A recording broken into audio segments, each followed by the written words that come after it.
안녕하십니까? 8-2번 강론, 성경이 말하는 진짜 복음의 실체를 밝힌다 강론을 촬영하던 도중에 배터리가 다 소진되고 카메라 온도가 올라가는 바람에 이 촬영이 중단되었는데, 그 뒷부분의 이야기를 좀 마무리를 지어야 될 것 같아서 세 번째 그 8-3 강론을 좀 촬영하려고 합니다. 성경이 말하고 있는 진짜 복음의 실체를 우리가 분명하게 이해하기 위해서 우리가 확실하게 좀 짚어보고 기억하고 넘어가야 할 사항들이 몇 가지가 있어서 말씀을 드리려고 합니다. 첫 번째, 아담은 오실자의 표상이라는 사실을 꼭 기억해 주시기를 바랍니다. 로마서 5장 14절의 말씀을 보시면은 아담은 오실자의 표상이라 말씀했는데, 여러분, 아담을 한 인간으로 보시면 성경의 핵심을 놓치게 됩니다. 아담을 오실자의 표상으로 보시고, 하나님께서 아담의 갈비뼈를 뽑아서 만든 아담의 배필 하와는 예수님의 피 흘리심으로 세워진 몸된 교회로 보셔야 성경이 열려집니다. 이 하나님의 그 사탄 심판의 전략이 너무 깊고 오묘하고 신묘막측해서 참 설명을 하기도 어렵고 들으시는 분들은 이해하기도 참 어렵습니다. 그리고 이것을 짧은 시간에 설명한다는 것은 진짜 어려운데요, 설명하기도 어려울 뿐더러 들으시는 분들은 또 이해하기가 매우 어렵습니다. 설명을 길게 하자면 한도 끝도 없지만 마냥 길게 할 수도 없고 짧은 시간에 이 설명을 끝내야 되는데, 아담은 오실자의 표상 이라는 사실을 꼭 기억해 주시길 바랍니다. 에베소 5장 22절로 32절의 말씀을 보시면, 아내들이여 자기 남편에게 복종하기를 주께 하듯 하라. 이는 남편이 아내의 머리됨이 그리스도께서 교회의 머리됨과 같으니.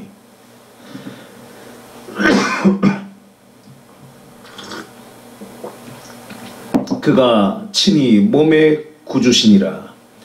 그러나 교회가 그리스도에게 하듯 아내들도 범사에 그 남편에게 복종할지니라. 남편들아 아내 사랑하기를 그리스도께서 교회를 사랑하시고 위하여 자신을 주심같이 하라. 이와 같이 남편들도 자기 아내 사랑하기를 제 몸같이 할지니, 자기 아내를 사랑하는 자는 자기를 사랑하는 것이라. 누구든지 언제든지 제 육체를 미워하지 않고 오직 양육하여 보호하기를 그리스도께서 교회를 보양함같이 하나니, 우리는 그 몸의 지체임이니라. 이러므로 사람이 부모를 떠나 그 아내와 합하여 그 둘이 한 육체가 될지니 이 비밀이 크도다. 이 비밀이 크도다. 내가 그리스도와 교회에 대하여 말하노라. 하나님께서 최초의 인간, 최초의 남편과 아내 아담과 하와를 통해서 한 가정을 이루셨는데, 이 아담과 하와는 그리스도와 교회를 보여주는 모형이었다고 성경은 분명히 말하고 있습니다.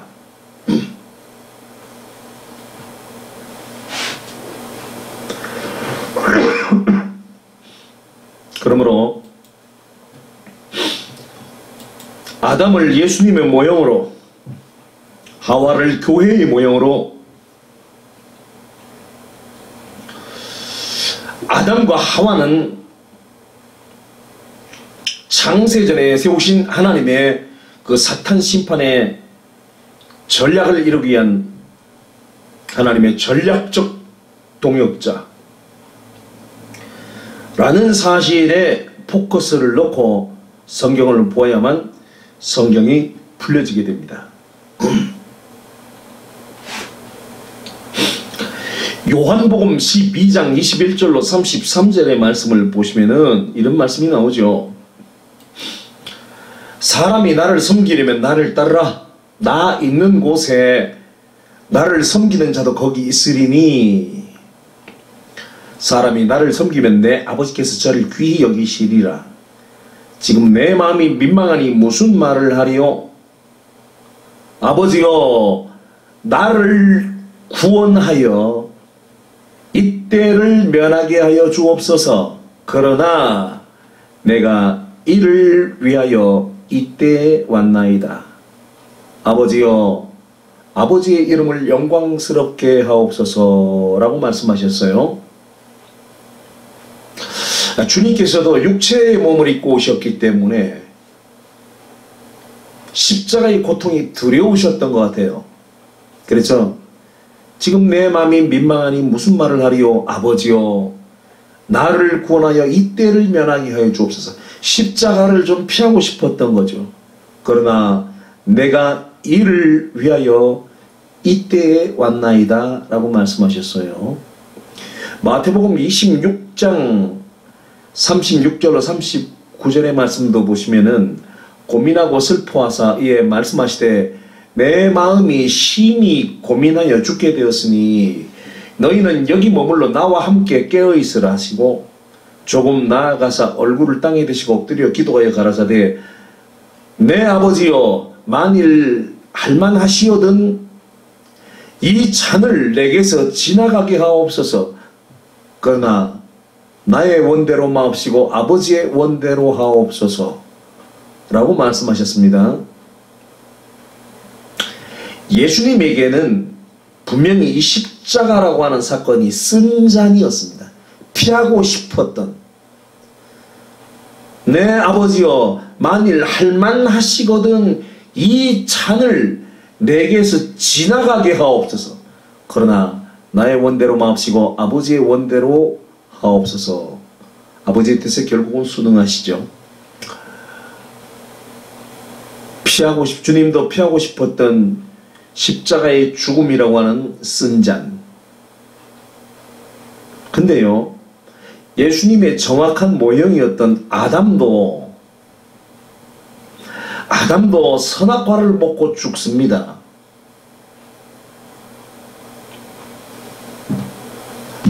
정리해드리자면 아담은 선악과를 먹고 죽었고 예수님은 십자가를 지고 죽었습니다. 아담은 예수님의 모형이고 예수님은 실상입니다. 예수님의 그림자는 아담이었습니다. 예수님의 그림자인 예수님의 모형인 아담은 선악과를 먹고 죽고 예수님은 십자가를 지고 죽습니다. 예수님이 십자가를 지셨던 것은 아버지의 뜻이었기 때문에 십자가를 받아들이시고 죽으셨어요.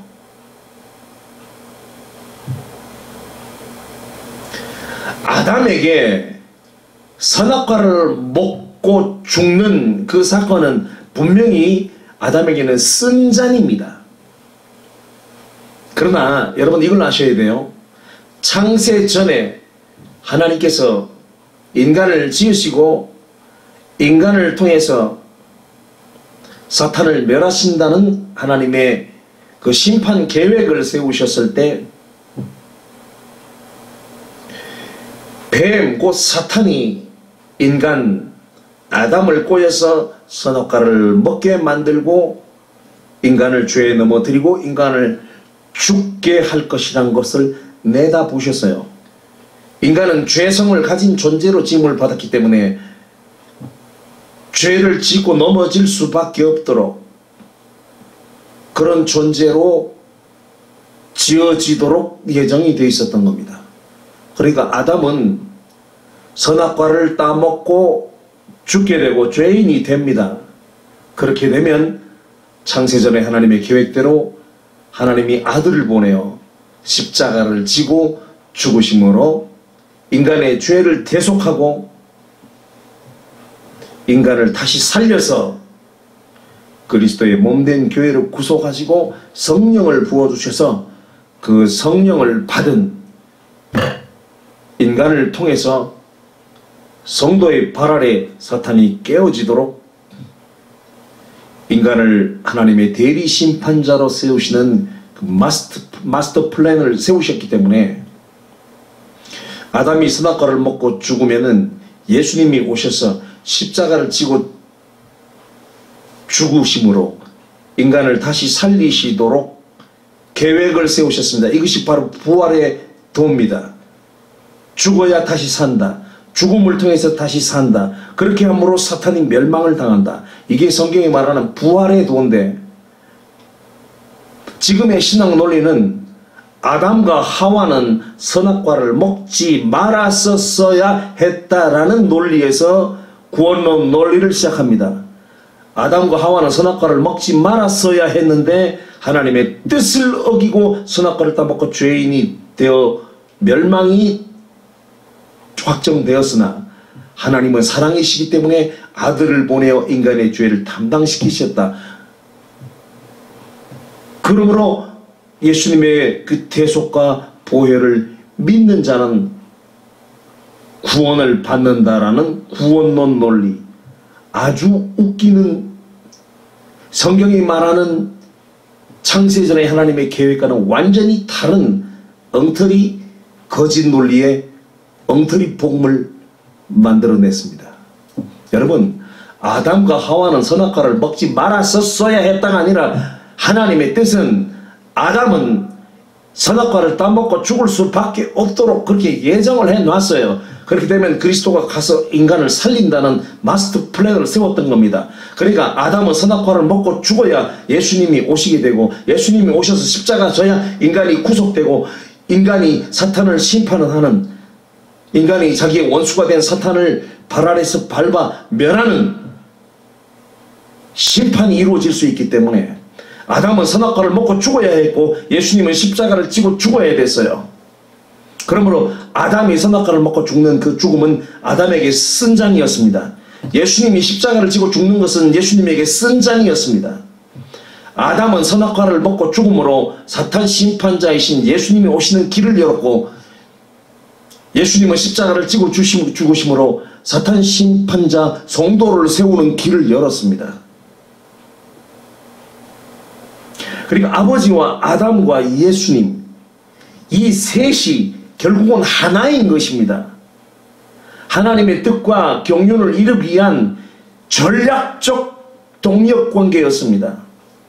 그런데 사탄은 이 하나님의 비밀, 이 하나님의 지혜를 몰랐기 때문에 아담에게 선악과를 먹였고 예수님을 십자가에 못 박아 죽였던 거예요. 사탄이 아담에게 선악과를 먹이면은 예수님이 오십니다.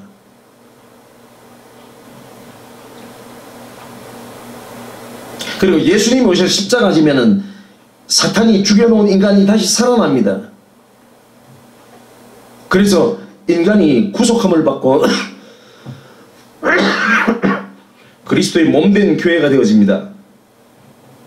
아담이 마치 자기의 죽음을 통해서 갈빗뼈를 빼어 하와가 탄생되게 했던 것처럼 예수님이 죽으심으로 교회가 탄생되잖아요.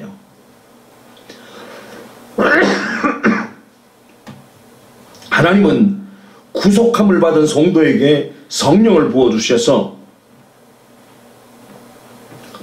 성도의 발 아래 사탄이 깨어지도록 만드셨던 겁니다.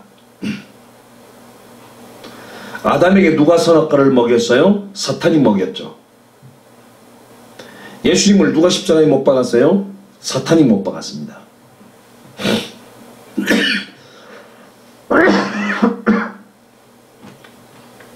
사탄은 생각하기를 아담에게 선악과를 먹이면 지가 이기는 줄 알았어요. 사탄이 생각하기를 예수님을 십자가에 못 박으면 지가 이기는 줄 알았어요. 근데 사탄은 완벽하게 하나님의 지혜에 당한 것입니다.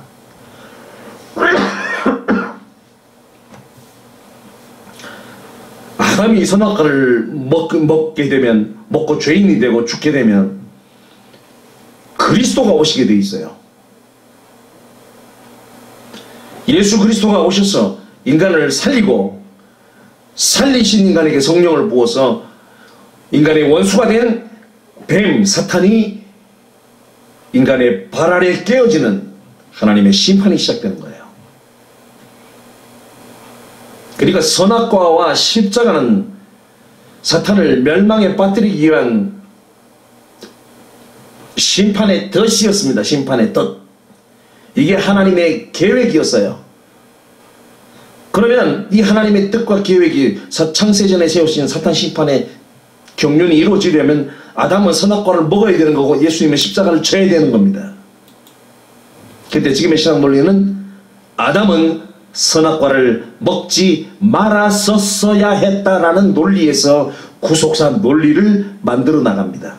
여러분, 아담은 선악과를 먹지 말았었어야 했다가 아니라 아담은 선악과를 먹을 수밖에 없었다로 바꿔야 되는 것입니다.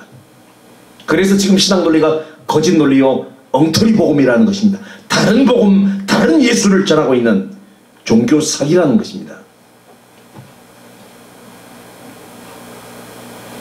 여러분, 성경을 지금의 그 구속사 논리로 보시는 분들에게 제가 한 가지 묻고 싶습니다. 예수님이 이 땅에 오실 그 계획이 언제 세워졌나요?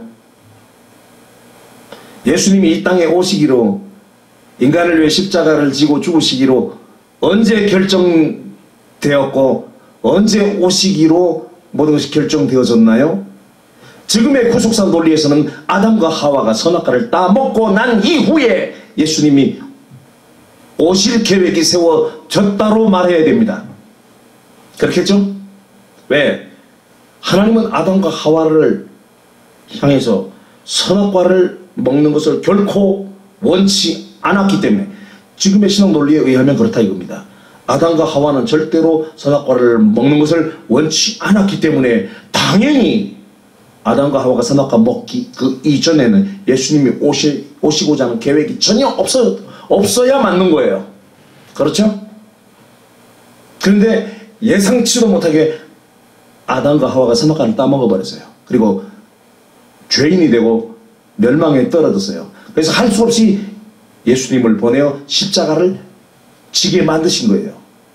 자, 지금 성경을 구속사 논리로 이해하시는 분들에게 묻습니다. 예수님이 이 땅에 오셔서 십자가를 지고 죽으실 계획이 언제 세워졌나요?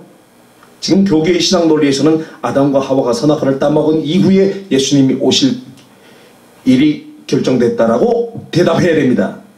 그러나 성경은 그렇게 말하고 있지 않습니다. 창세 전에, 세상이 지음을 받기도 전에 이미 예수님은 이 땅에 오신다는 것이 계획되어 있었어요. 이것은 인간이 죄인이 되기로 이미 예정이 되어 있었다는 것 아니겠습니까? 그러니까 지금의 신학 논리는 앞뒤가 안 맞아요.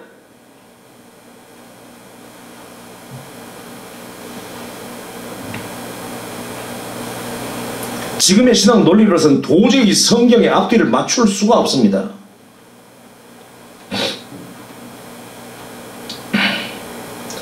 아담은 선악과를 따먹고 죽을 수밖에 없도록 예정되어 있었습니다. 이게 아버지의 뜻이었어요. 이게 아담에게는 승잔이었습니다. 아담은 예수님의 모형이라고 그랬죠. 예수님은 십자가를 지고 죽을 수밖에 없도록 아버지가 계획하셨어요. 예수님이 십자가를 지고 죽는 것은 승잔이었습니다. 아담에게는 선악과를 먹고 죽는 것이 승잔이었고 예수님에게는 십자가를 지고 죽는 것이 승잔이었어요. 근데 아담이 선악과를 먹고 예수님이 십자가를 짐으로 최종 결론이 어떻게 되느냐, 사탄이 심판을 받는데 자기가 선악과 먹여 죽여놓은 인간의 원수가 되어서 인간의 발 아래 사탄이 깨어지는 하나님의 심판이 이루어집니다. 그래서 인간은 하나님의 대리 심판자였다는 것입니다. 아버지께서 아무도 심판하지 아니하시고 심판을 다 아들에게 맡겼다. 사탄을 심판할 아들이 누구냐? 성경을 보는 눈이 열리지 않은 사람은 예수님이라고 대답할 겁니다. 여러분, 예수님은 엄밀히 말하면 하나님의 아들이 아니에요. 이 땅에 오셨던 예수님은 하나님의 보이지 아니하시는 하나님의 그 본체의 형상이에요. 하나님을 본 사람이 아무도 없으되 아버지의 품속에 있는 독생하신 예수님이 보여주셨다. 예수님은 하나님의 그 본체의 형상이세요. 하나님은 아버지 하나님이 있고 아들 하나님이 있는 게 아니에요. 하나님은 한 분이에요. 근데 그 영이신 하나님이 왜 영이신 하나님, 그 하나님의 본체의 형상이신 예수님이 왜 당신을 아들이라고 했느냐? 육체라고 하는 몸을 입고 있었기 때문입니다. 인간과 같은 육체라고 하는 피조물의 몸을 입고 있었기 때문에 당신을 아들이라고 표현한 것 뿐이에요. 그렇게 말씀하심으로써 인간에게 아들이라는 그 신분, 인간에게 하나님의 아들이라고 하는 그 신분을 주시기 위한 샘플이었다고 할까요? 그러니까 결국은 하나님의 아들 그러면은 구속함을 받고 아버지의 성령을 받은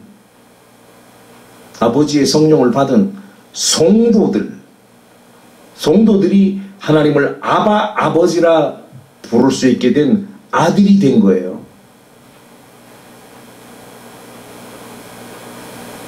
성령을 받은 사람은 하나님을 아버지라 부를 수 있게 해주셨어요.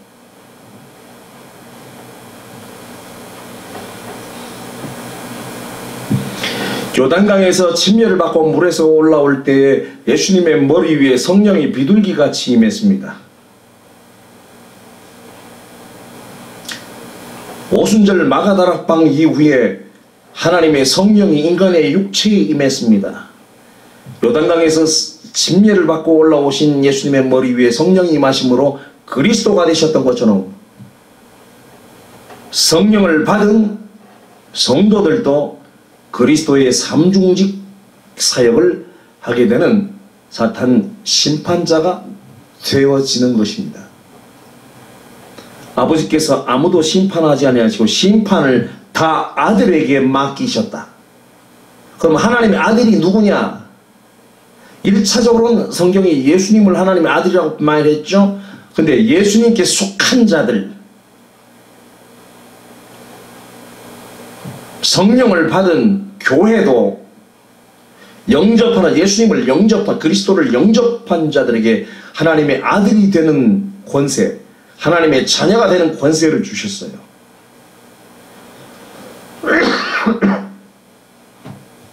성령은 하나님의 아들의 영이에요. 그래서 성령을 받은 성도들은 하나님을 아들의 영을 부어주셔서 아버지라 부르게 했다 그랬어요.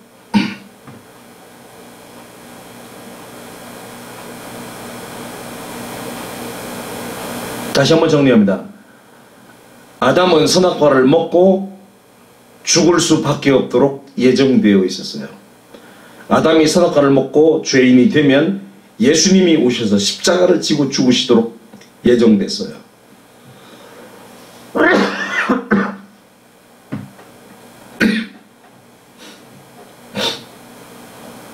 선악과는 인간을 죄인 만드는 하나님의 비밀 프로젝트입니다.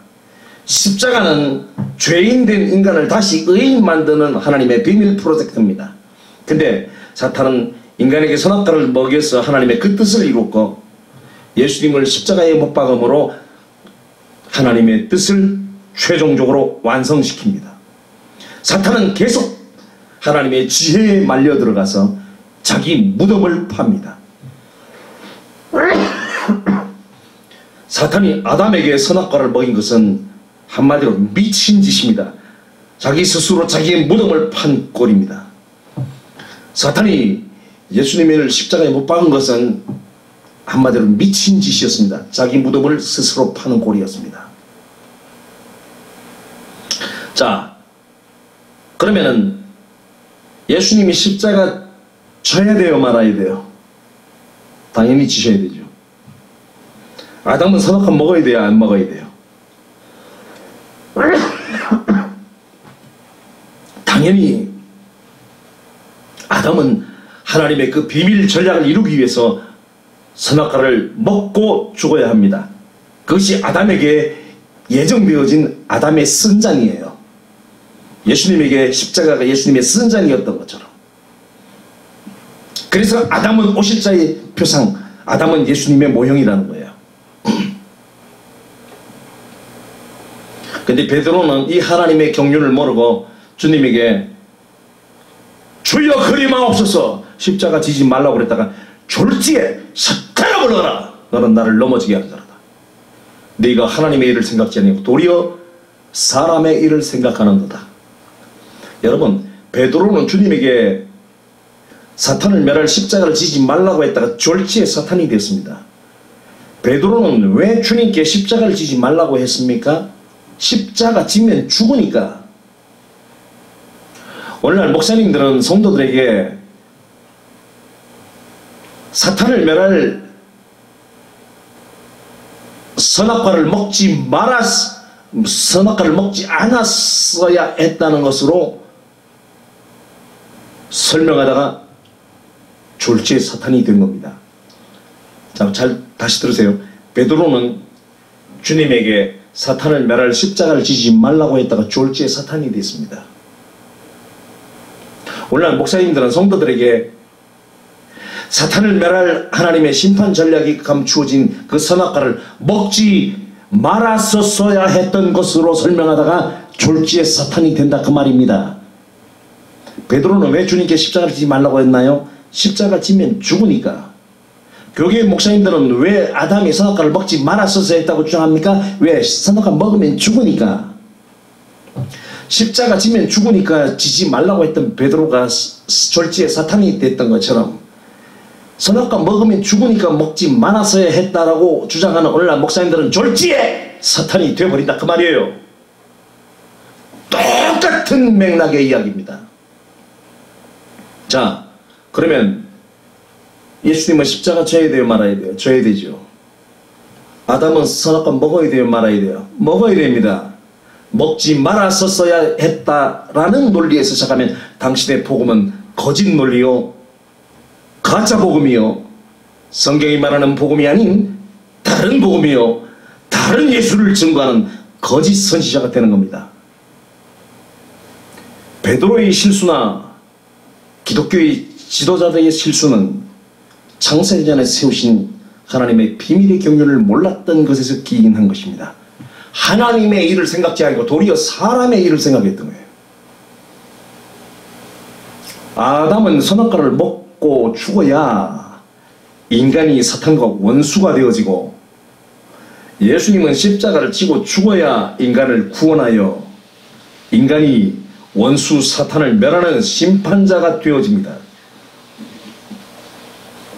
그런데 멍청한 사탄은 하나님의 그 비밀 전략을 몰라서 아담에게 선악과를 먹이는 실수를 저지르고 예수님을 십자가에 못 박는 실수를 저질렀습니다.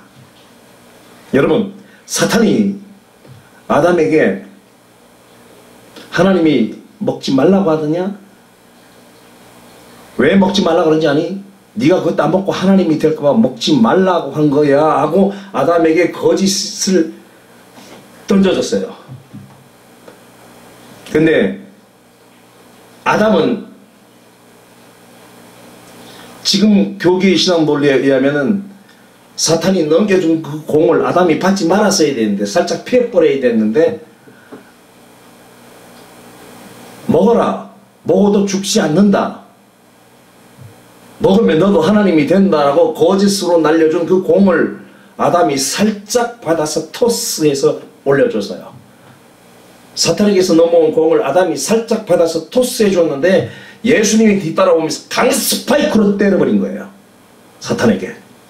강스파이크로 때려버렸어요. 아담이 살짝 토스해준 공을 예수님이 오셔서 강스파이크로 때려버렸단 말이에요.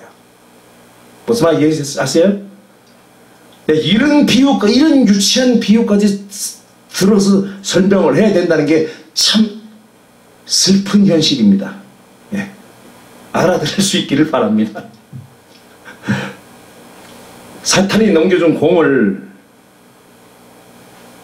당신들의 논리로 하면은 아담이 피해버렸어야 돼요. 그런데 아담이 살짝 받았다니까 그거를 받아서 살짝 띄워줬어요. 토스. 예수님이 뒤따라오면서 강스파이크로 때려버린 거예요.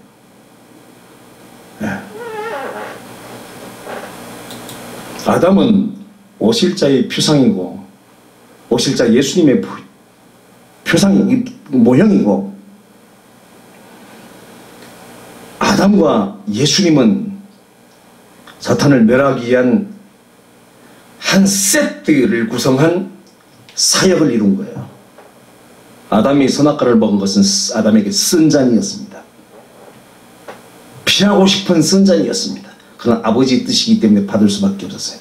예수님에게 십자가는 피하고 싶은 선잔이었어요. 그러나 아버지의 뜻이기 때문에 아버지의 뜻대로 하옵소서 하고 선잔을 받아들인 거예요. 하나님의 뜻이기 때문에 받아들이고 죽는 이것이 바로 십자가의 도예요. 십자가의 도. 그리고 아버지의 뜻을 이루기 위해서 내가 죽으면 다시 산다라고 하는 부활의 도예요. 부활의 도. 선악과와 십자가는 십자가의 도이고 아담에게 선악과는 십자가의 도이고 부활의 도였습니다. 아담과 하와는 선악과를 먹음으로 죽음을 경험하나 그 죽음을 자신들이 그 죽음을 통해서 하나님의 원수인 사탄을 멸하는 하나님께 영광을 돌리고 자기들은 그리스도로 말미암아 부활하는 부활의 영광 하나님의 뜻을 이룬 영광을 누리게 된 거예요. 이게 바로 십자가의 도와 부활의 도입니다. 십자가의 도와 부활의 도를 통해서 사탄은 멸망당하는 거예요. 이것이 성경이 말하는 하나님의 사탄 심판의 지혜이고 사탄 심판을 위한 전략이었습니다.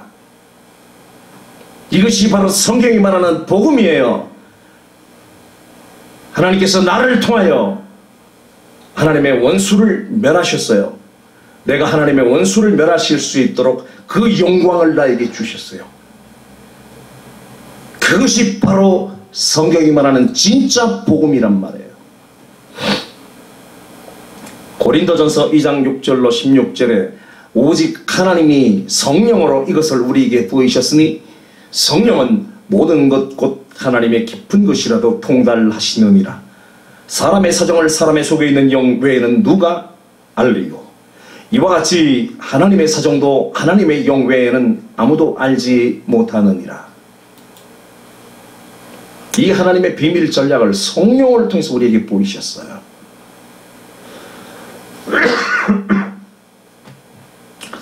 마태복음 12장 28절로 32절의 말씀을 보시면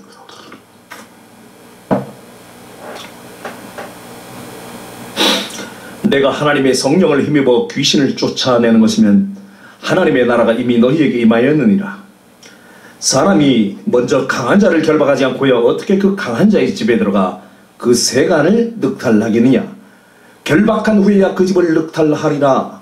나와 함께 아니하는 자는 나를 반대하는 자요 나와 함께 모으지 아니하는 자는 해치는 자니라. 그러므로 내가 너희에게 이르노니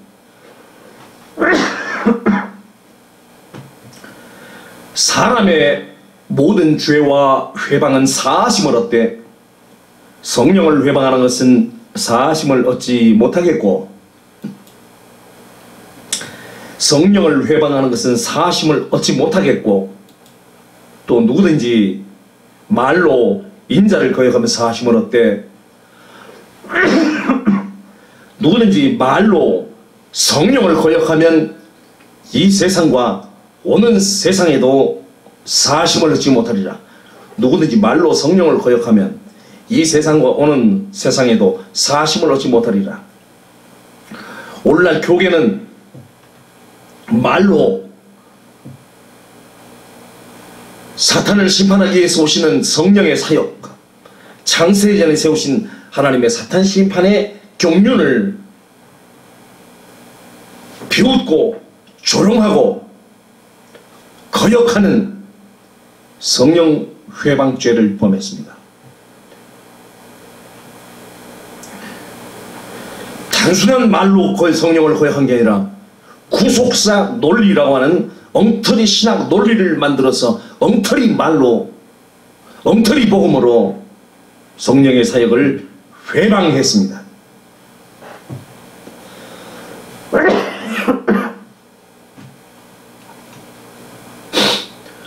누구든지 말로 성령을 거역하면, 누구든지 엉터리 신학 논리로, 엉터리 설교로 성령의 사역을 거역하면 이 세상과 오는 세상에서도 사하심을 얻지 못하리라. 오늘날 교계 목사님들이 엉터리 신학 논리로 하나님의 뜻과 경륜을 통째로 배제하며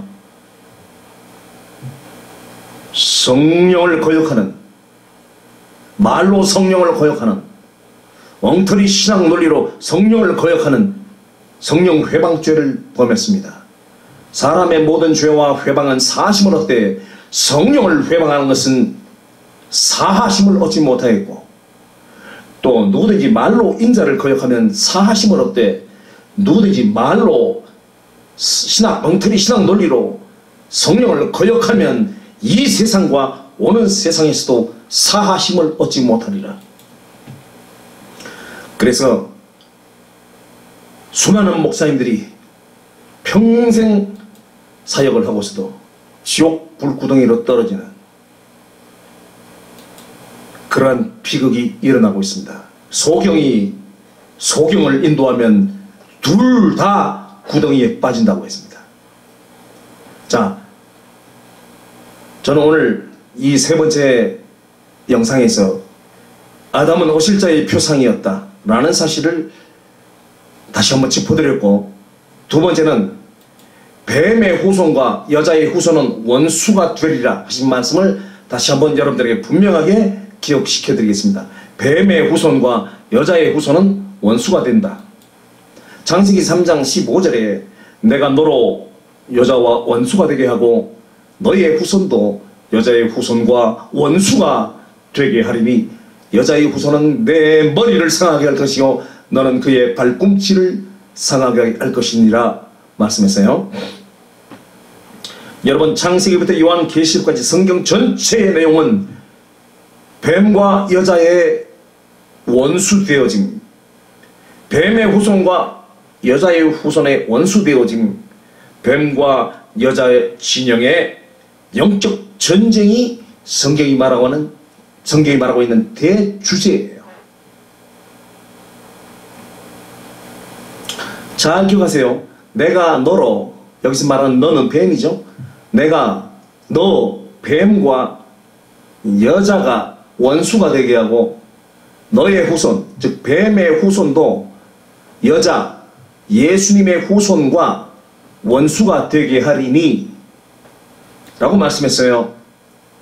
마태복음 23장 27절로 33절의 말씀을 보시면은 예수님께서 이런 말씀을 하십니다. 화 있을진저 외식하는 서기관들과 바리새인들이여, 너희는 선지자들의 무덤을 쌓고 의인들의 비석을 꾸미며 가르되 만일 우리가 조상 때에 있었다면 우리는 저희가 선지자의 피를 흘리는데 참여하지 아니하였으리라 하니, 그러면 너희가 선지자를 죽인 자의 자손됨을 스스로 증거함이로다.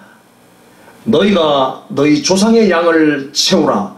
뱀들아, 독사의 새끼들아, 너희가 어떻게 지옥의 판결을 피하겠느냐 라고 말씀하셨어요. 화 있을진저 외식하는 서기관들과 바리새인들이여, 뱀들아, 독사의 새끼들아, 너희가 어떻게 지옥의 판결을 피하겠느냐. 여러분 여기서 보면 외식하는 서기관들과 바리새인들, 종교 지도자들이죠. 그들을 향해서 주님 뭐라고 말씀했냐? 뱀들아, 독사이 새끼들아, 뱀들아, 독사이 새끼들아, 너희가 어떻게 지옥의 판결을 펴겠냐? 여러분, 창세기 3장 15절에 내가 뱀과 여자가 원수가 되게 하고 뱀의 후손과 여자의 후손도 원수가 되게 하리니 그랬죠? 뱀과 여자는 원수가 되었습니다. 뱀의 후손과 여자의 후손도 원수가 되었습니다. 이 원수라는 말을 꼭 기억하십시오. 뱀들아, 독사의 새끼들아.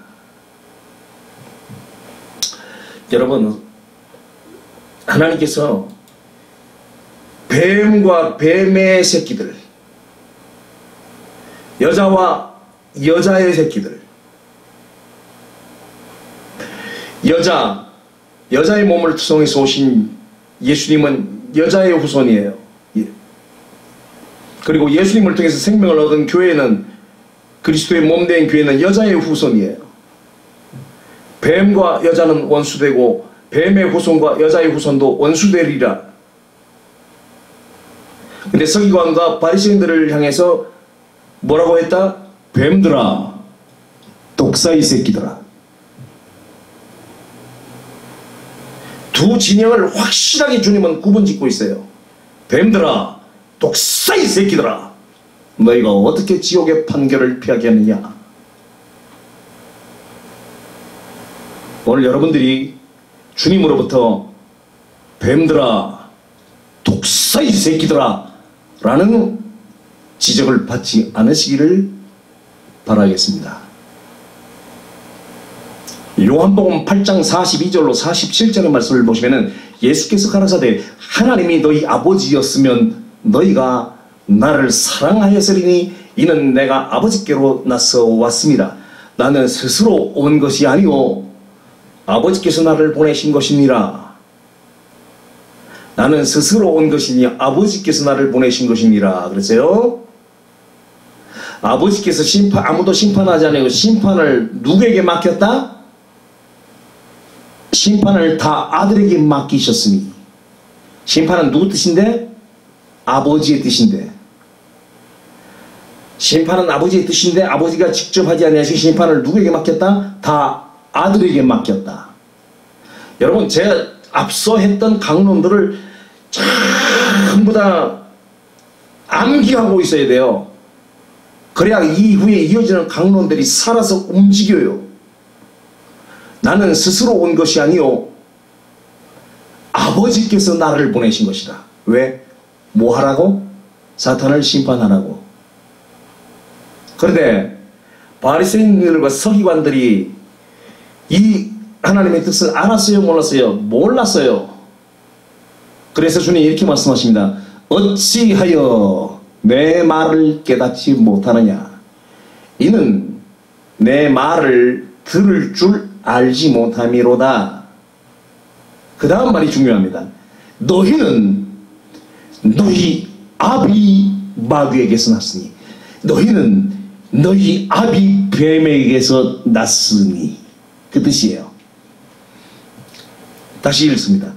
나는 스스로 온 것이 아니요 아버지께서 나를 보내신 것이니라. 어찌하여 내 말을 깨닫지 못하느냐? 이는 내 말을 들을 줄 알지 못함이로다. 너희는 너희 아비 뱀에게서 났으니.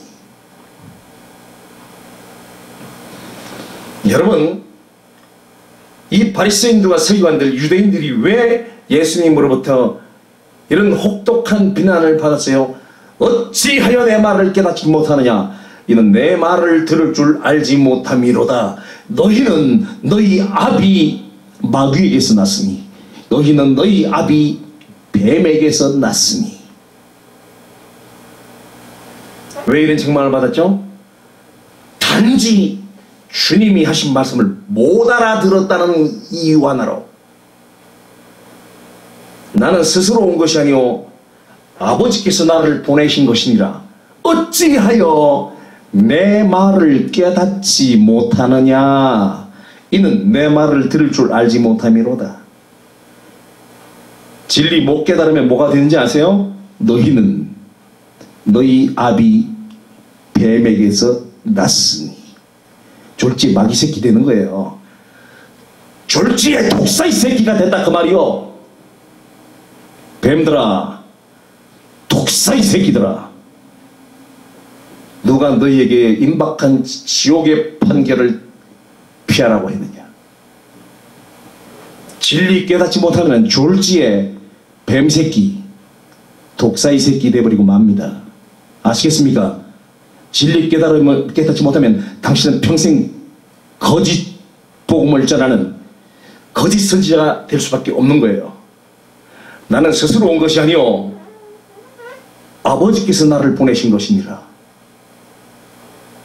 아버지께서 나를 보내신 이유는 사탄을 심판하라고 보내신 거예요. 어찌하여 내 말을 깨닫지 못하냐. 이는 내 말을 들을 줄 알지 못함이로다. 너희는 너희 아비 마귀에게서 났으니.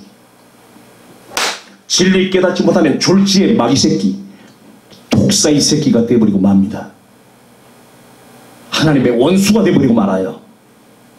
아시겠습니까? 진리를 깨닫지 못하면 졸지에 독사의 새끼가 되고 하나님의 원수가 되어버립니다. 너희 아비의 욕심을, 너희는 너희 아비 마귀에게서 났으니 너희 아비의 욕심을 너희도 행하고자 하느니라. 저는 처음부터 살인한 자요 진리가 그 속에 없으므로 진리에 서지 못하고 거짓을 말할 때마다 제 것으로 말하나니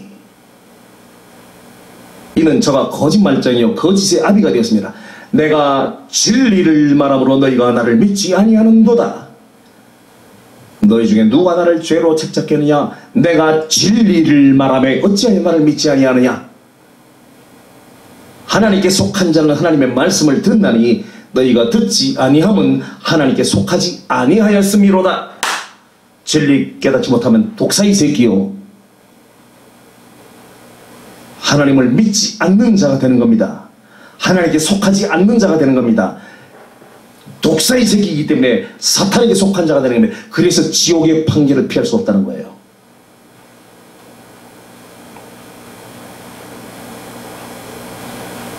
아버지께서 아무도 심판하지 않고 심판을 다 아들에게 맡기셨다. 나는 스스로 온 것이 아니요 아버지께서 나를 보내신 것이니라. 어찌하여 내 말을 깨닫지 못하느냐. 이는 내 말을 들을 줄 알지 못함이로다. 너희는 너희 아비 마귀, 너희 아비 마귀에게서 난 독사의 새끼입니다.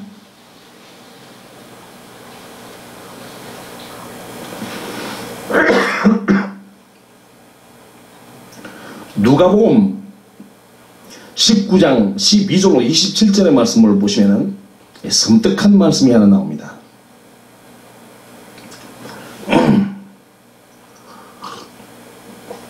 알아들을 수 있기 바라요. 가라사대 어떤 귀인이 왕위를 받아가지고 오려고 먼 나라로 갈 때 그 종 열을 불러 은 10문화를 주며 이르되 내가 돌아오기까지 장사하라 하니라. 그런데 그 백성이 저를 미워하여 사자를 뒤로 보내어 가라되 우리는 이 사람이 우리의 왕됨을 원치 아니하노이다 하였더라. 우리는 이 사람이 우리의 왕됨을 원치 아니하노이다 하였더라. 귀인이 왕위를 받아가지고 돌아와서 은준 종들의 각각 어떻게 장사한 것을 알고자 하여 저희를 부르니 그 첫째가 나와 가로되 주여 주의 한 문화로 10문화를 남겼나이다. 주인이 이르되 잘하였다. 착한 종이여 내가 지극히 작은 것에 충성하였으니 10고을 권세를 차지하라 하고 그 둘째가 와서 가로되 주여 주의 한 문화로 5문화를 만들었나이다. 주인이 그에게 드리되 너도 5고을을 차지하라 하고 또 한 사람이 와서 가로되 주여 보소서 주의 한 문화가 여기 있나이다. 내가 수군으로 쌓두었나이다. 이는 당신이 엄한 사람인 것을 내가 무서워함이라. 당신은 두지 않은 것을 취하고 심지 않은 것을 거두나이다. 주인이 이르되 악한 종아 내가 네 말로 너를 판단하노니 너는 내가 두지 않은 것을 취하고 심지 않은 것을 거두는 엄한 사람인 줄 알았느냐? 그러면 어찌하여 내 은을 은행에 두지 아니하였느냐? 그리하였으면 내가 와서 그 별리까지 찾았으리라 하고 곁에 섰는 자들에게 그 한 문화를 빼앗아 10문화 있는 자에게 주라 하니 저희가 그러되 주여 저에게 이미 10문화가 있나이다. 주인이 그러되 내가 너희에게 말하노니 무릇 있는 자는 받겠고 없는 자는 그 있는 것도 빼앗기리라. 그리고 무서운 말이 나옵니다.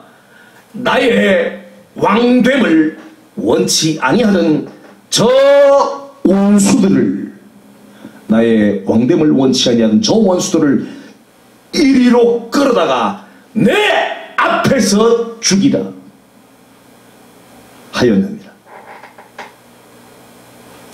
나의 왕됨을 원치 아니하는 저 원수들을 누구들을?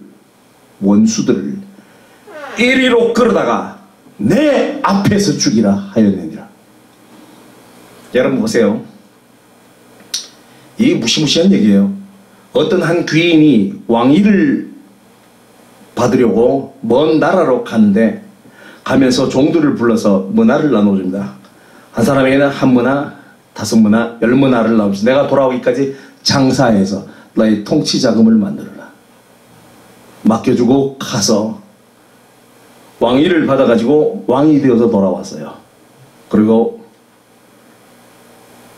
문화를 준 사람들을 불러서 결과를 점검하는데 1문화 받은 사람이 10문화 남겼고 1문화 받은 사람이 5문화를 남겼어요. 한 사람은 땅을 파고 묻어두었습니다. 땅을 파고 묻어둔 사람은 어떤 사람이었냐? 우리는 이 사람이 우리의 왕됨을 원치 아니하노이다 하고 은을 땅속에 묻어뒀던 거예요. 그 귀인이 왕되는 걸 원치 않았다. 그래서 그 문화를 땅속에 묻어뒀다. 주인이 돌아와서 나의 왕됨을 원치 아니하던 저 원수들을 이리로 끌어다가 내 앞에서 죽이라. 정말 무시무시한 얘기입니다.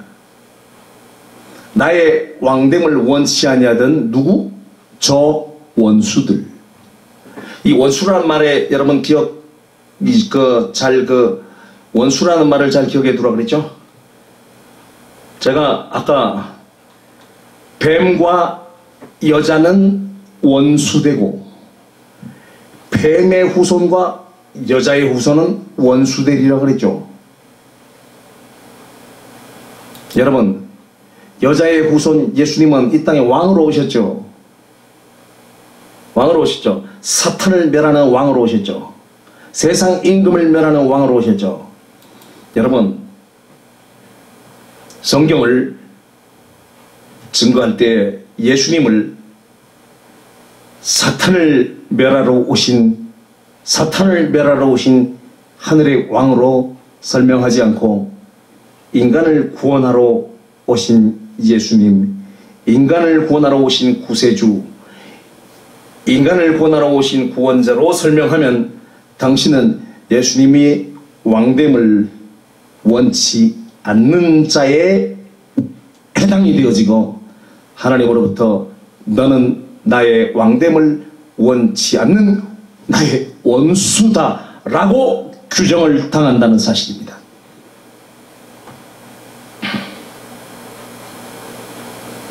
주님은 사탄을 가리켜서 이 세상 임금이라고 그랬어요. 이제 이 세상에 심판이 이르렀으니 이 세상 임금이 쫓겨나리라.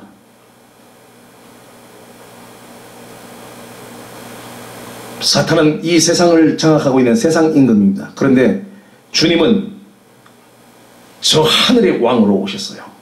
하늘의 왕으로 오셔서 이 세상 임금을 멸하시고 나라를 아버지 하나님께 바치셔요.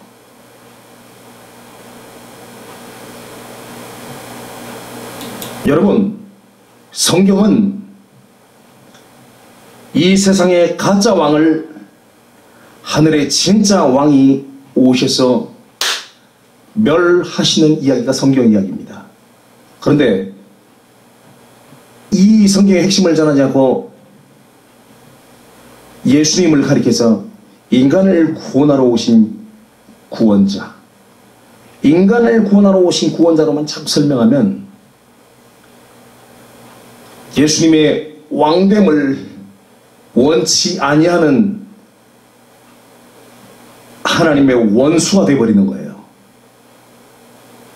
나의 왕됨을 원치 아니하던 저 원수들을 이리로 끌어다가 내 앞에서 죽이라. 참 하나님의 성격은요 무시무시합니다. 나의 왕됨을 원치 아니하던 저 원수들을 이리로 끌어다가 내 앞에서 죽이라. 하나님의 성격이 이렇게 무시무시하신 분이에요.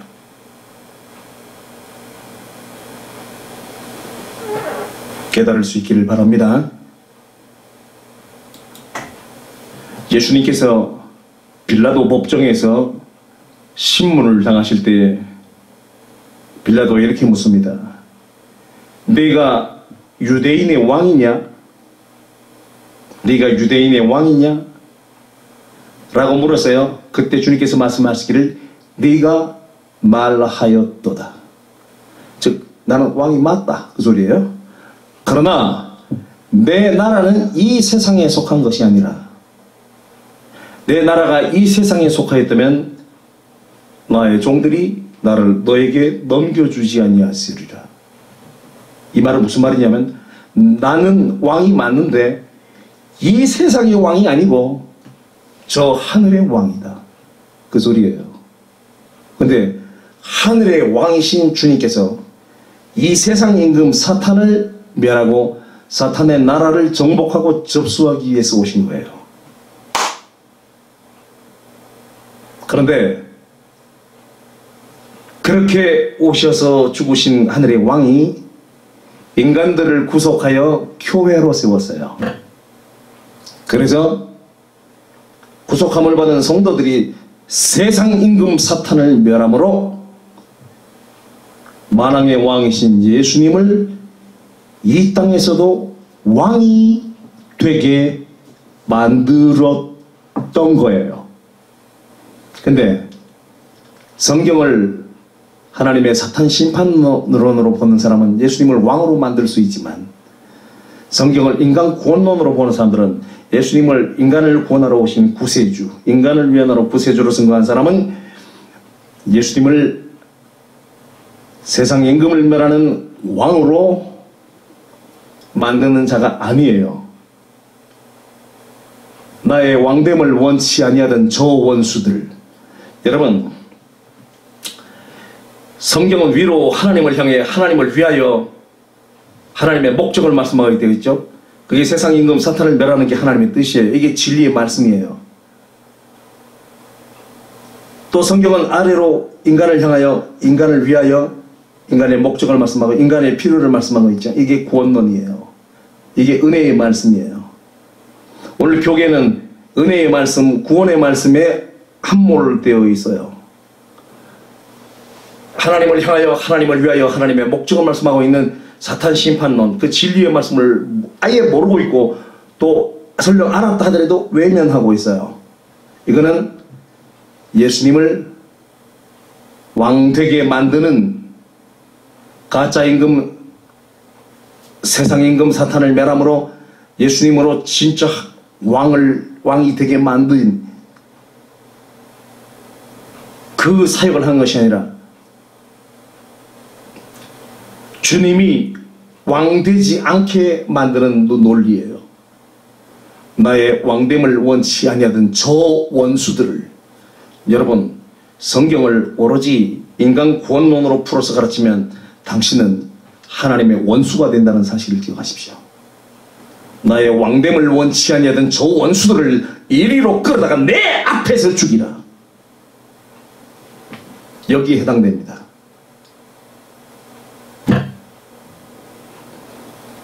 자, 마지막 세 번째로 여러분들에게 이 사실을 전하겠습니다.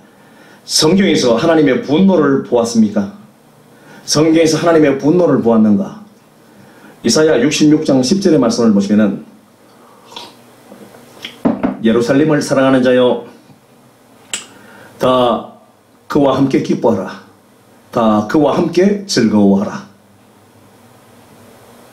그를 위하여 슬퍼하는 자여 다 그의 기쁨을 위하여 그와 함께 기뻐하라.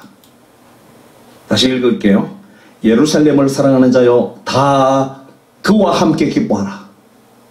다 그와 함께 즐거워하라. 그를 위하여 슬퍼하는 자여 그를 위하여 분노하는 자여 다 그의 기쁨을 인하여 그와 함께 기뻐하라. 무슨 얘기예요? 성도는 그 감정의 기복이 누구와 같이 병행을 이루어야 된다? 하나님과 그 감정의 기복이 평행을 이루어야 된다. 하나님이 기뻐하시면 나도 기뻐해야 되고, 하나님이 즐거워하시면 나도 즐거워해야 되고, 하나님이 슬퍼하시면 나도 슬퍼해야 되고, 하나님이 분노하시면 나도 분노해야 되고, 하나님이 진노하시면 나도 진노해야 되는 거예요. 이걸 하나님이 원하셔요.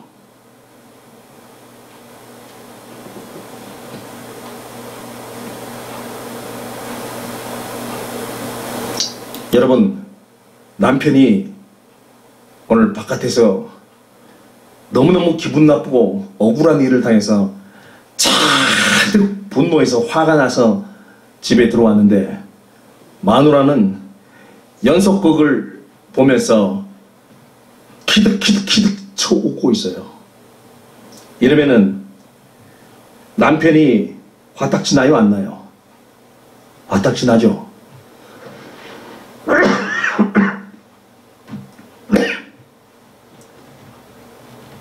진정한 아내라면 남편이 기쁘면 같이 기뻐하고, 남편이 슬프면 같이 슬퍼하고, 남편이 분노하면 같이 분노해야 돼요. 그게 부부예요.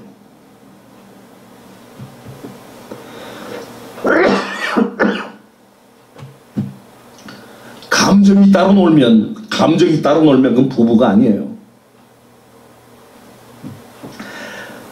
하나님과 우리도 감정이 하나로 움직여야 돼요. 사람의 얼굴을 보지 않고 전화 목소리만으로도 상대가 화가 나 있는지, 상대가 기쁨에 차 있는지, 상대가 슬픔에 차 있는지, 상대가 분노하고 있는지 알아요, 몰라요?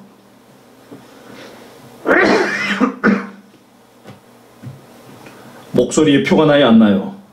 표시 나죠? 성경에는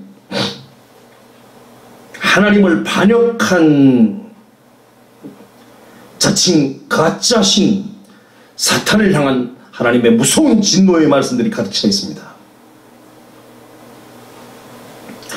그리고 그 사탄에 대한 하나님의 그 심판의 말씀, 진노의 말씀들이 창세기부터 요한계시록까지 가득 차 있고, 이 일을 위해서 성도를 증인으로 세우시고 성도를 통해서 사탄을 심판하시는 하나님의 말씀을 증거하는 설교자들은 하나님의 진노를 대변하고 증거하는 증인들입니다. 진노하신 하나님의 말씀을 대변하는 대변인인 설교자의 목소리 톤은 하나님의 그 진노의 심정을 전달해야 하기 때문에 자연적으로 격정적인 톤이 될 수밖에 없는 겁니다. 하나님의 진노를 전달하는 톤으로 증거할 수밖에 없는 겁니다. 그런데 이런 하나님의 심정을 보지 못한 사람들은 당신은 설교를 왜 그렇게 싸납고 거칠게 하느냐며 비난을 합니다. 왜 당신은 설교를 왜 그렇게 싸납고 거칠게 하느냐, 좀 부드럽고 우아하게 교양 있게 하면 안 되냐, 이렇게 말합니다. 왜 그런지 아십니까? 나는 지금 하나님의 분노를 대변하고 있기 때문입니다. 나는 성경에서 하나님의 분노를 보았기 때문에 그 분노의 하나님의 말씀을 대변하는데, 나는 하나님의 분노와 같이 내 감정이 같이 흐를 수밖에 없는 겁니다. 당신은 왜 설교를 그렇게 싸납고 거칠게 하느냐고 비난을 하면 당신은 성령 회방죄에 걸립니다. 때리는 시험이보다 말리는 시누이가 더 밉다는 말이 왜 생겨났겠습니까?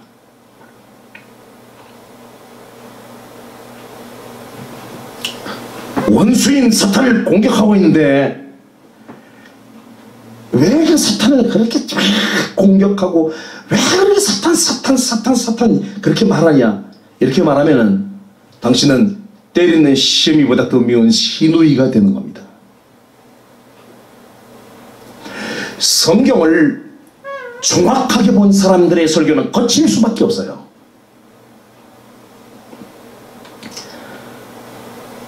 그러나 성경의 핵심인 창세 전에 하나님의 사탄 심판의 경륜을 보지 못하고 성경의 핵심을 단순하게 인간의 반역과 하나님의 구원이라는 멍청한 논리로 본 사람들은 성경의 핵심 내용과 설교의 핵심 주제가 하나님의 사랑이 됩니다. 인간은 하나님의 뜻을 거역하고 선악과를 따먹고 죄인이 되었음에도 불구하고 하나님은 사랑이시라. 인간을 불쌍히 여기셔서 독생자를 보내어 인간의 죄를 대속하고 죽게 하심으로 인간에게 구원의 길을 열어주셨다. 이 하나님의 사랑이 얼마나 놀라운가. 성경을 구원론적인 관점으로 보는 사람들의 설교의 핵심 주제는 하나님의 사랑입니다. 그리고 그 사랑의 설교의 하이라이트로 우리 모두도 하나님의 그 사랑의 성품을 닮아가야 한다는 설교를 할 수밖에 없는 거예요. 따라서 사랑을 설교하는 그들의 설교 목소리 톤은 부드럽고 자애롭고 우아하고 교양 있게 차분하게 말을 합니다. 격정적으로 말을 해야 될 필요가 없어요. 분노의 톤으로 말할 필요가 없어요. 성경을 정확하게 보지 못한 거짓 선지자들의 설교는 아주 부드럽고 우아하고 교양 있고 차분하게 말을 합니다. 그래서 설교자의 목소리 톤만 딱 들어봐도 성경을 정확하게 본 설교자인지 저 목사가 성경을 보지 못한 소경 목사요 거짓 선지자인지를 단번에 분별할 수가 있습니다. 목사의 설교 톤만 딱 들어도 아 저거 가짜구나, 소경 목사구나, 저 사람 정말 하나님의 심정을 본 사람이에요.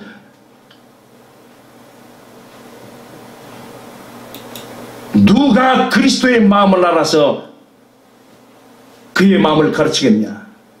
그러나 우리가 그리스도의 마음을 가졌느니라. 여러분, 성경에서 하나님의 분노를 본 사람의 설교 톤은 격정적일 수밖에 없고 분노에 가득 찬 목소리로 선포할 수밖에 없는 거예요. 왜? 하나님의 그 분노의 감정을 설교로 표현해야 되기 때문에 격정에 차고 무서운 톤으로 설교를 할 수밖에 없는 거예요. 그러나 하나님의 그 심경을 보지 못한 소경들, 엉터리 복음을 전하는 사람들의 설교는 광명한 천사와 같이 가장하지만 부드럽고 우아하고 교양 있게 말을 하지만 그들의 설교는 거짓 논리, 성령을 회방하는 말을 하고 있다는 사실을 알아야 합니다. 나의 왕됨을 원치 않는 저 원수들을 이리로 끌어다가 내 앞에서 죽이라. 저들은 주님 앞에 끌려나갈 날이 분명히 옵니다. 거짓 복음을 전하는 당신들은 주님 앞에 끌려나올 날이 온다는 사실 기억해야 할 겁니다.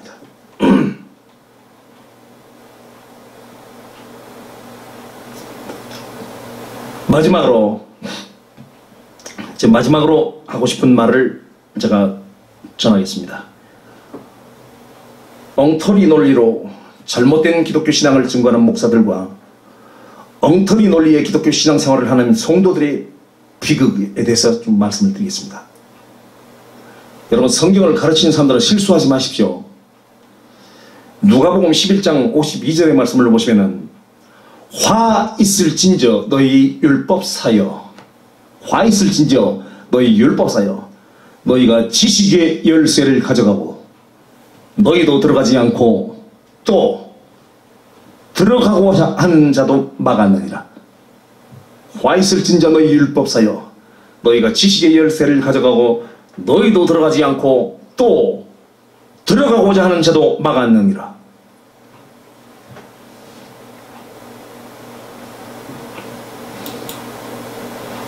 여러분, 성경을 잘못 가르치면 화가 있다고 그랬어요.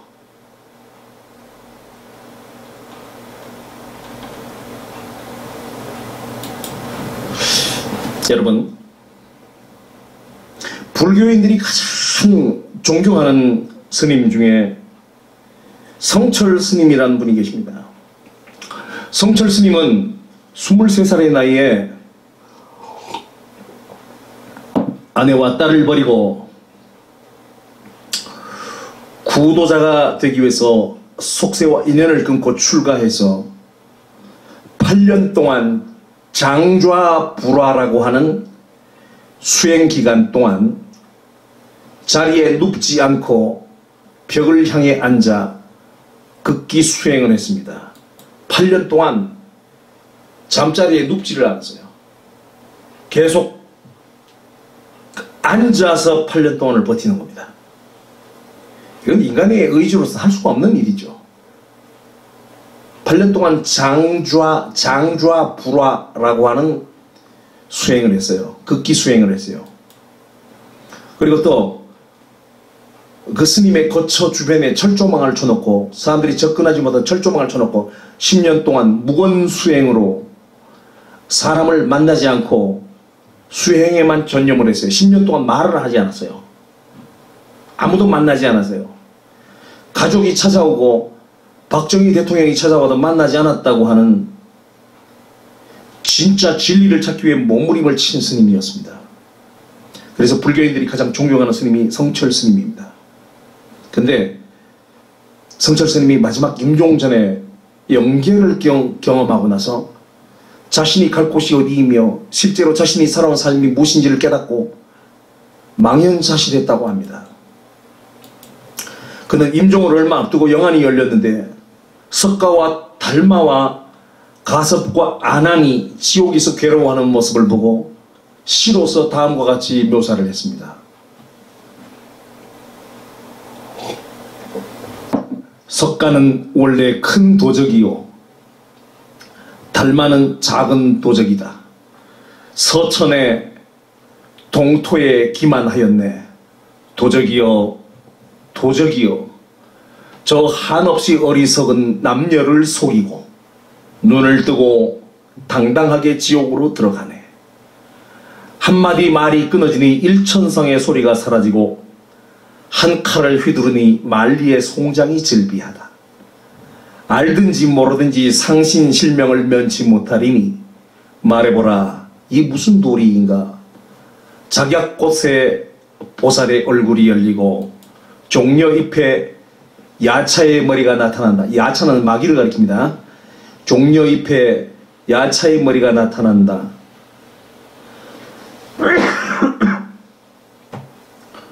목 위에 무쇠가는 무게가 7근이요 발밑의 지옥은 괴로움이 끝이 없도다. 석가와 미타는 뜨거운 구리쇳물을 마시고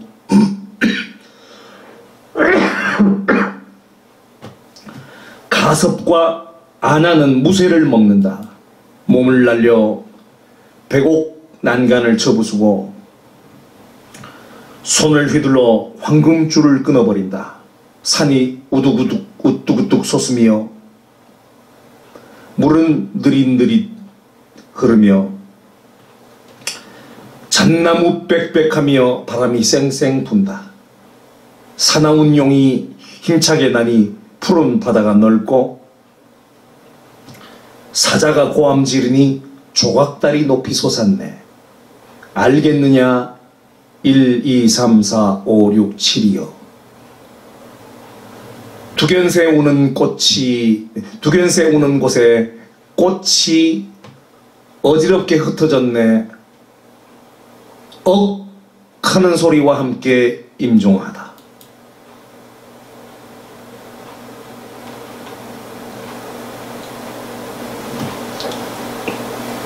성철 스님이 임종을 얼마 앞두고 영안이 열려서 석가와 달마와 가섭고 아난이 지옥불 속에서 괴로워하는 모습을 보고 썼다는 시입니다.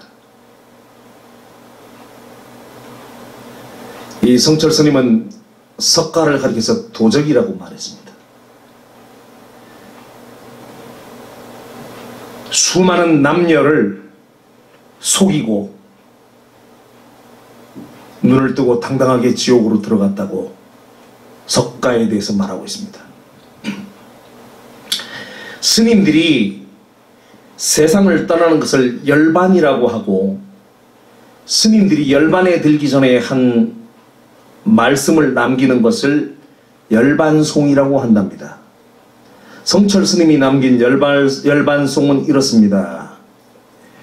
생평기광 남녀군 미천죄업 과수미 활함아비 한만단 일륜토홍 괴벽산이라는 열반송을 남겼어요. 생평기광 남녀군 일평생 남녀 무리를 속여 미치게 했으니 미천죄업 과수미 그 죄업이 하늘에 미쳐 수미산보다 더 크다. 활함아비 한만단 산채로 불의 아비지옥으로 떨어지니 한이 만갈래나 된다. 일륜토홍 괴벽산 한 덩이 붉은 해가 푸른 산에 걸렸구나.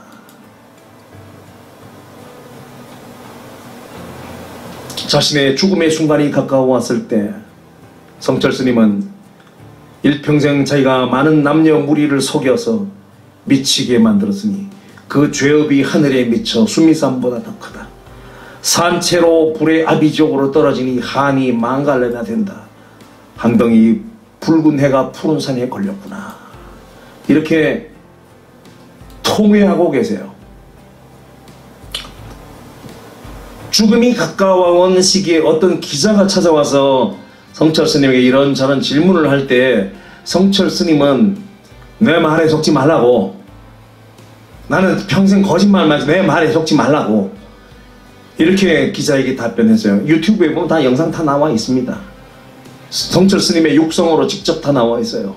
내 말에 속지 말라고, 한평생 나는 거짓말만 했으니까 내 말에 속지 말라고, 그렇게 대답하셔요. 나는 한평생 거짓말만 해왔으니까 내 말에 속지 말라고 했습니다. 성철 스님이 임종을 앞두고 새벽 4시에 아주 가까운 측근 제자들을 불러서 따로 남긴 유언이 있는데요. 24살에 아내와 딸을 버리고 출가해서 58년 동안 살아온 세월을 아주 후회했다고 합니다. 일평생 진리가 아닌 것을 진리라고 가르치며 수많은 사람들을 속여온 자기 인생을 후회하면서 절규했다고 합니다. 그래서 성철 스님이 그 자기 딸에게 이런 말을 남겼다고 해요.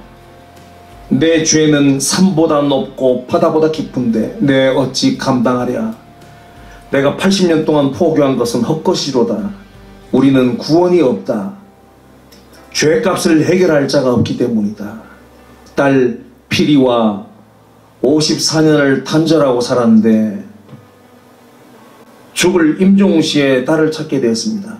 피리야, 내가 잘못했다. 내 인생을 잘못 선택했다. 나는 지옥에 간다. 라는 말을 남겼다 그래요. 성철 스님은 정말 존경을 받을 만한 진실성을 가지신 분이 분명합니다. 근데 저는 이분을 볼 때 한 가지 안타까운 사실이 있습니다. 그것은 영안이 열려 부처와 부처의 제자들이 지옥불 속에서 고통을 당하는 것을 보았고, 자기가 평생 동안 설파해온 불교의 교리들이 진리가 아닌 것을 진리라고 가르쳐온 거짓말들이었음을 알았고, 내 말에 속지 말라고 당부를 하였으면서도 자신은 끝내 회심을 하여 개종하고 하나님께로 돌아오지 않고 예수님을 영접하지 않고 스님으로서의 생을 마감하셨다는 것입니다. 마침내 알게 되었으나 결단으로 돌아서지 못하고 끝까지 스님으로 생을 마친 성철 스님. 안타깝지 않습니까? 슬링스톤 목사의 성경 강론을 통해서 지금의 신앙 논리가 사탄에게 미혹된 거짓 논리요 엉터리 복음이라는 사실을 알게 되었으면서도 끝까지 이 사실을 교회에서 선포하지 못하고 그 알량한 밥벌이 때문에 자기가 평생 증거해온 그 설교들이 진리가 아니었다는 사실을 알게 되었으면서도 돌이키지 못하고 성도들에게 고백하지 못하고 거짓 선지자로 생을 끝내는 목사들이 있다면 성철 스님의 그 안타까움과 무엇이 다르겠습니까?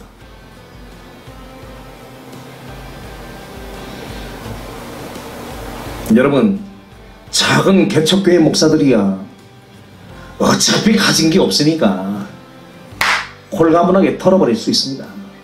그러나 큰 교회를 담임하고 있는 목사님들은 내가 지금까지 증거해왔던 설교들이 다 엉터리였습니다. 성경을 잘못 본 거짓 논리였습니다 라고 고백하면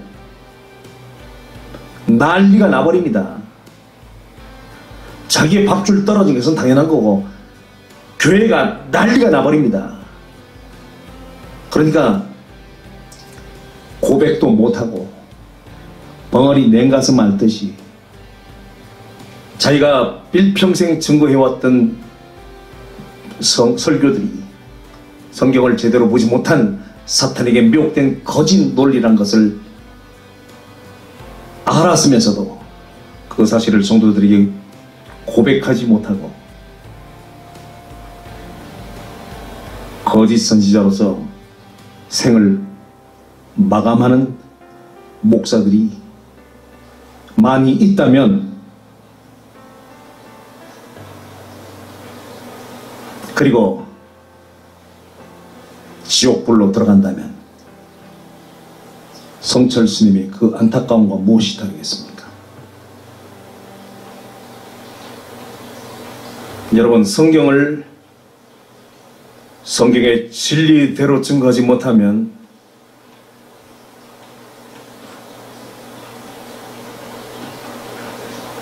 나의 왕됨을 원치 아니하던 저 원수들을 이리로 끌어다가 내 앞에서 죽이라.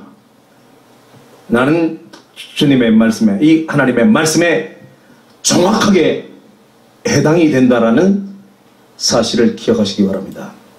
너희 중에 지극히 적은 소자 하나라도 실족해 하면 너의 목에 연자맷돌을 달아서 깊은 바다에 던지리라 말씀했습니다.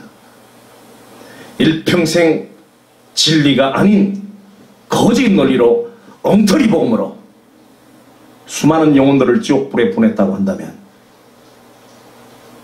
당신의 목에는 연자맷돌이 매달려 깊은 바다에 던지운다는 이런 무시무시한 하나님의 심판이 기다리고 있습니다. 여러분, 성경이 말하는 진짜 진리의 복음이 무엇인지를 찾으십시오. 슬링스톤 목사의 강론이 여러분들을 도와드릴 것입니다. 감사합니다. 8번 강론을 모두 마치겠습니다. 감사합니다.